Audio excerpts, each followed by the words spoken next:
जय हिंद। तो आज हम जानने वाले हैं मानव नेत्र के बारे में, यानी कि ह्यूमन आई के बारे में। मानव नेत्र जो कि हमारे आंखों का एक महत्वपूर्ण भाग होता है, जिसमें हम पहले भाग में जाने थे आंखों का बाहरी भाग, यानी कि आंखों का बाहरी भाग में कॉर्निया, कॉन्जेक्टिवा, आइरिस, पुपिल के बारे में जाने थे। आज हम जानने वाले हैं आंखों के आंतरिक भागों के बारे में, यानी कि आंखों का आंतरिक भाग की बात किया जाता है तो सबसे पहले आ जाता है लेंस। लेंस का काम क्या होता है? लेंसों का काम होता है प्रकाश को रेटिना तक पहुंचाने का काम होता है, यानी कि लेंस एक माध्यम होता है जो कि प्रकाश को रेटिना तक पहुंचाता है। जैसे शादी कराने में एक माध्यम होता है अगुआ। अगुआ जैसे ही शादी को करवाता है, वैसे ही यहाँ पे लेंस क्या है? लेंस एक माध्यम है जो कि प्रकाश को रेटिना तक पहुंचाने में एक माध्यम होता है, यानी कि एक माध्यम है लेंस जो कि प्रकाश को रेटिना तक पहुंचाता है, और जिसकी अपवर्तनांक 1.4 होती है, और ये उत्तल लेंस होता है। यानी कि हमारे आंखों का लेंस कैसा होता है? उत्तल लेंस होता है। इसके बाद ये लेंसों में कुछ मांसपेशियां भी होती है जो कि लेंस को चारों ओर से खींच करके रखती है, जिसे हम बोलते हैं सिलियरी मसल्स, जिसकी सिलियरी मांसपेशियां भी बोलते हैं इसे, जो कि ये आंखों की चारों ओर से इसे खींच करके यानी कि तनाव बना करके रखती है। जैसे ही हमारे सिलियरी मांसपेशियां जो कि अगर दूर वस्तु देखना होता है, किसी दूर की वस्तु को देखना होता है, हमें क्या करना पड़ता है? लेंस पतला हो जाता है। अगर दूर की वस्तु हम देखते हैं तो लेंस पतला हो जाता है। यानी कि कहने का मतलब जैसे ही हम किसी दूर की वस्तु को देखेंगे, वैसे ही हमारी मांसपेशियां तनाव में आ जाएगी। दूर की वस्तु देखने में हमारे आंख को पूरा पूरा लंबा करके बड़ा करके देखना होता है किसी दूर की वस्तु, तो हमारा मांसपेशियां तनाव में आ जाती है, यानी कि खिंचाव में आ जाती है। दोनों तरफ से हमारी मांसपेशियां खींचने लगती है। अगर किसी भी वस्तु को हम खींचेंगे, बच्चे में चिंगम खाते थे, वो चिंगम को हम खींचते हैं तो चिंगम धीरे धीरे पतला होने लगता है। वैसे ही यहाँ पे क्या होता है, जैसे ही मांसपेशियां लेंस को खींचता है तो लेंस क्या होता है? हमारा पतला होने लगता है। यानी कि दूर की वस्तु जैसे ही हम देखेंगे तो लेंस हमारा क्या हो जाएगा? पतला हो जाएगा। निकट की वस्तु रहती है, जैसे ही वही चिंगम को हम फिर सटाते हैं तो वो मोटा हो जाता था। चिंगम कैसा हो जाता था? गोला और मोटा हो जाता था। वैसे ही अगर हम निकट की वस्तु देखते हैं तो हमारे मांसपेशियां पर कोई डोज नहीं पड़ती है, कोई भार नहीं पड़ती है, तो भैया कैसे ही हम देख लेंगे। तो यानी कि हमारा लेंस कैसा हो जाता है? मोटा हो जाता है।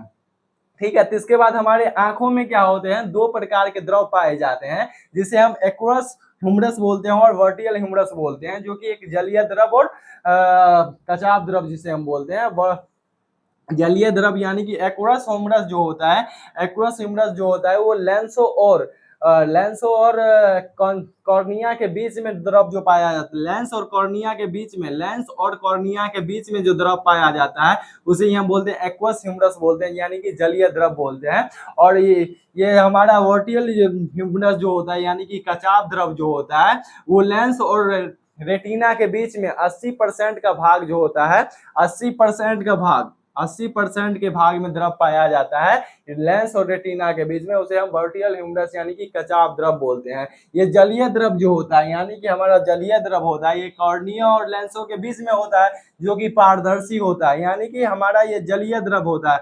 अगर रोने लगते हैं तो भैया रोने लगते हैं, अगर आंख पे चोट लग जाता है या हाफी आने लगता है तो हमारे आंखों से आंसू गिरने लगते हैं, या रोने लगते हैं तो पानी गिरने लगते हैं। तो यानी कि जलीय द्रव हमारे कहाँ होता है? कॉर्निया और लेंसों के बीच में, जिससे हमारे आंखों में आंसू आने लगते हैं। ठीक है। और इसके बाद हमारा वर्टियल ह्यूमरस जो कि कचाव द्रव होता है, ये लेंस और रेटिना के बीच में ये 80% का भाग होता है, जो कि वर्टियल ह्यूमरस होता है, जिसे हम कचाव द्रव बोलते हैं। ये भी क्या करता है? पारदर्शी होता है, मतलब आसानी तरीका से किसी भी वस्तु को देखना, यानी कि पारदर्शी ये होता है। ये दोनों की अपवर्तनांक यानी कि एक्वस ह्यूमरस और वर्टियल ह्यूमरस का अपवर्तनांक जो होता है 1.33 समथिंग्स होता है। ठीक है। और इसके बाद हमारा आ जाता है एक कोलाइड। कोलाइड जो होता है रेटिना के परत होता है, रेटिना के बगल का परत, यानी कि मांसपेशियां होती है जो कि रक्त का भाग होती है, यानी कि लाल की भाग, यानी कि खून पहुंचाने की, यानी कि कह सकते हैं रक्त पहुंचाने की, रेटिना तक रक्त पहुंचाने का काम कौन करता है? कोलाइड करता है, यानी कि रक्तक भाग करता है। और रक्तक भाग के बाद अगर कोई आता है तो भैया लास्ट टॉपिक आता है हमारी आंखों का रेटिना, यानी कि लास्ट टॉपिक आता है हमारी आंखों का रेटिना। रेटिना का काम क्या होता है? प्रकाश को केंद्रित करना, यानी कि प्रकाश को केंद्रित करेगा और ये मस्तिष्क तक भेजेगा, यानी कि प्रकाश को मस्तिष्क तक भेजेगा। अगर किस रेटिना आ गया तो भैया रेटिना तक अगर प्रकाश आ गया, लेंस से रेटिना तक अगर प्रकाश आ गया तो ये तो कंप्लीट हो गया जो हम किसी वस्तु को देख सकते हैं। लेकिन रेटिना मतलब रेटिना जब मस्तिष्क को नहीं भेजेगा प्रकाश, तब तक हम किसी वस्तु को महसूस नहीं कर सकते हैं। देख तो सकते हैं लेकिन महसूस नहीं कर सकते हैं। यानी कि अगर कोई एक थोपी हमें मार देता है तो हम तो देख तो लेंगे जो कौन हमें मारा है, लेकिन हम महसूस नहीं कर पाएंगे जो कितना जोर से हमें मारा है। यानी कि अगर महसूस करने की कहीं ना कहीं जरूरत होती है, रेटिना के बाद मस्तिष्क की जरूरत होती है। इसलिए रेटिना प्रकाश को पहले मस्तिष्क तक पहुंचाता है, जिससे हम किसी भी वस्तु को आसानी तरीका से देख पाते हैं। यानी कि हमारी आंख की संरचना जो होती है, आंख की अगर संरचना देखें तो आंख जो प्रकाश अगर बनती है, प्रकाश सबसे पहले कॉर्निया में आती है, कॉर्निया से टकराती है, और कॉर्निया आंखों का सबसे पहली भाग होती है। तो इसके बाद ये कॉर्निया क्या करता है, हम नहीं रखेंगे भैया, पुतली को दे देते हैं। ये कॉर्निया से होते हुए पुतली में आता है प्रकाश, अब पुतली से होते हुए लेंस में आता है। और लेंस तो हम पहले ही बताए हुए हैं, वो अगुआ जगता एक माध्यम होता है। लेंस क्या करता है, ये सीधा आकर के रेटिना को दे देता है, ले भाई अपना भार तू अपना संभाल। और रेटिना अपना भार लेकर के, मैं भी अब भार नहीं रखूंगा, मैं तो अब किसी वस्तु को स्पष्ट तरीका से देख सकता हूँ, लेकिन महसूस करने के लिए मैं अपना भार किसको सौंप रहा हूँ,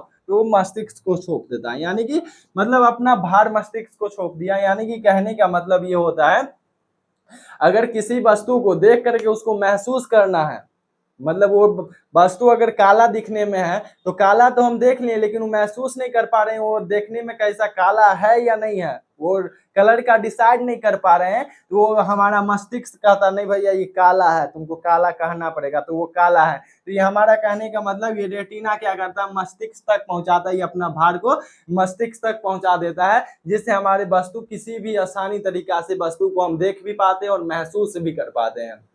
यानी कि हमारे कहने का मतलब, लेंस का क्या काम होता है, ये रेटिना तक प्रकाश को पहुंचाना। इसके बाद यहाँ पे कुछ मांसपेशियां होती है लेंसों में, और जो मांसपेशियां खींच करके तनाव बना करके रखती है, जिससे अगर दूर की वस्तु देखना पड़ता है तो हमारा लेंस पतला हो जाता है, अगर निकट की वस्तु देखना पड़ता है तो लेंस मोटा हो जाता है।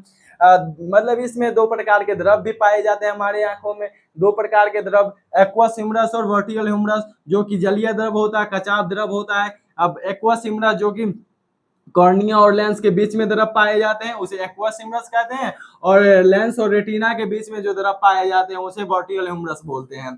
ये दोनों का द्रव्यमान क्या होता है, 1.33 समथिंग्स होता है, ठीक है। और इसके बाद रेटिना क्या करता है, मस्तिष्क तक प्रकाश को पहुंचाने में मदद करता है और अपने प्रकाश को केंद्रित करके रखता है, ठीक है। और मतलब हमारे कहने का मतलब ये पूरी अगर आप लोगों को समझ में आ गया होगा, तो अगली क्लास में हम लेकर के आएंगे दृष्टि दोष के बारे में, यानी कि आंखों के दोष के बारे में, वो पूरी शानदार तरीका से हम लोग समझेंगे। तब तक लिए जय हिंद, जय भारत, धन्यवाद। फिर मिलते हैं अगले वीडियो में।